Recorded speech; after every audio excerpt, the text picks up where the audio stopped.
Hello and welcome to Logic ERP. Subscribe to our YouTube channel and press the bell icon to stay updated with the latest videos. In this video, we are going to discuss an option that allows you to apply rates defined in the price list during a purchase return. To enable this option, open the purchase voucher configuration and go to Other Settings 3. Here, you will find the option Multiple Price List Rates in Purchase Return. We will go through each of the options displayed in this list one by one. In the case of multiple price lists, we will select None here. Now, let's create a purchase voucher. In this voucher, you can select the price list you want to apply to the purchase return. Next, moving on to the item grid, let's enter the item details. As you can see, the MRP of the article is 1,699 rupees and the calculated basic rate is 1,444 rupees as per the defined price list, which is MRP minus 15%. To define multiple price list, we will go to the Define Multiple Price List window. Simply create a configuration name and select the expense from the list provided below. Then, specify the base rate on which the formula will be applied, along with the default value and the calculation method.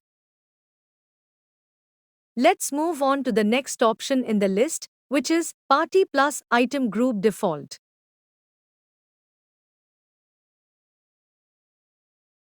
After saving the configuration, we'll proceed to create a new purchase entry.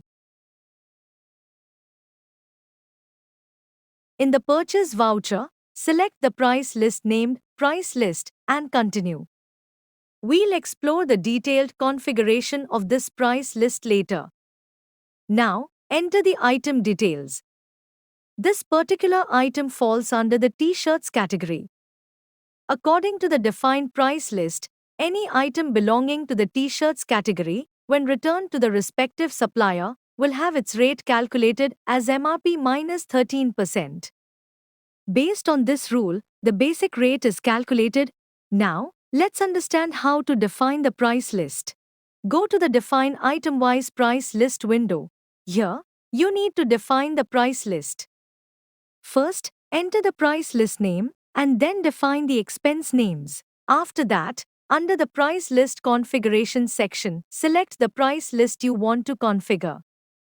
Then, choose the base rate, select the appropriate expense from the list, and define the default values along with other relevant details required for the price list configuration.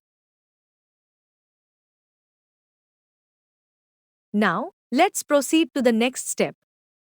Go to Define Party plus Item Group Defaults for price list elements. Let's take a look at an already saved price list. Under Display, first select the item group, then select the party or party group, and click on Refresh.